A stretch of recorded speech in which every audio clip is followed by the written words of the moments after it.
Let's take a look at the six capitals. As Jane Gleason White argues, the capitals are part of the conceptual basis for value creation in the postmodern capitalist society. The Integrated International Reporting Council chose the idea of six capitals to encourage organizations to think beyond financial capital into all the capitals they use or affect. As we've seen, that these are the capitals that lie outside of the traditional boundary of financial accounting and financial reporting. These are the capitals that businesses don't own or control. Everything from carbon emissions in the atmosphere, pollution of a river, labor practices of key suppliers, outsource issues with human rights with some of the outsourced laborers. The framework does not require businesses to address all the capitals or even use language of the six capitals. Just consider them and report on those that significantly affect the value creation.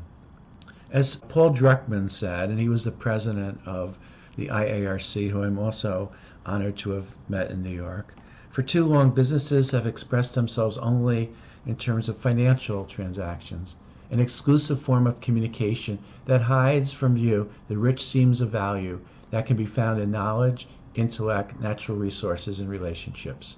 These rich seams of value are expressed by the additional capitals.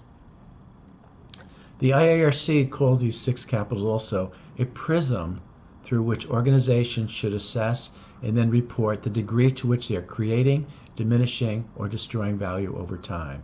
So the six capitals are both the lens through which business looks at and the object at which it looks.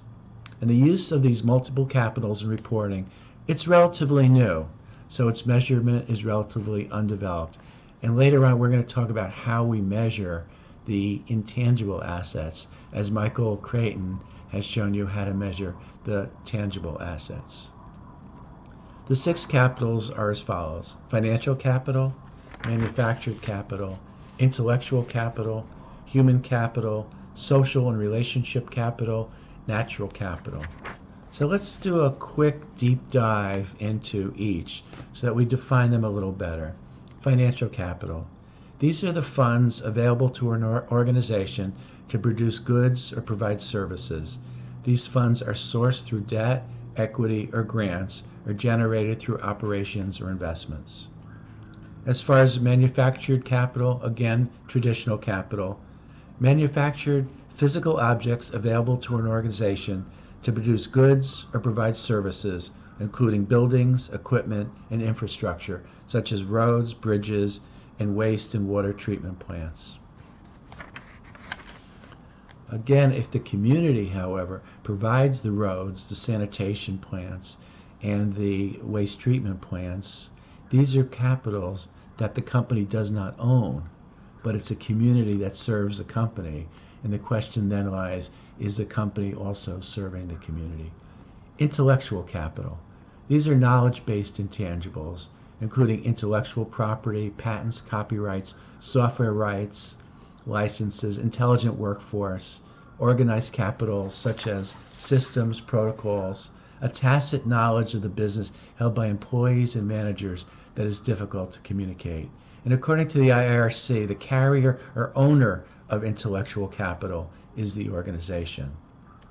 Human capital, an incredibly important portion, and some might say the single most important part of an intangible asset of the corporate entity. It's people's skills, their abilities, the experience, motivation, intelligence, health, and productivity. It includes their support for an organization's governance framework, risk management approach, and values, their understanding of an organization's strategy, and the ability to implement it, and their loyalty and ability to lead and collaborate. The carrier of human capital is the individual person. Social and relationship capital. This category includes institutions and relationships with and between communities, stakeholder groups, and other networks. These are the shared norms, the common values, the behavior, the trust the organization has fostered, the brand and reputation, and an organization's social license to operate. The carriers of social and relationship capital are the networks of humans. And finally, natural capital. All renewable and non-renewable environmental resources and processes that provide goods and services that support the organization's past, present, and future prosperity, including air, water, minerals, mineral rights, forests, forestry rights, biodiversity, and ecosystem health.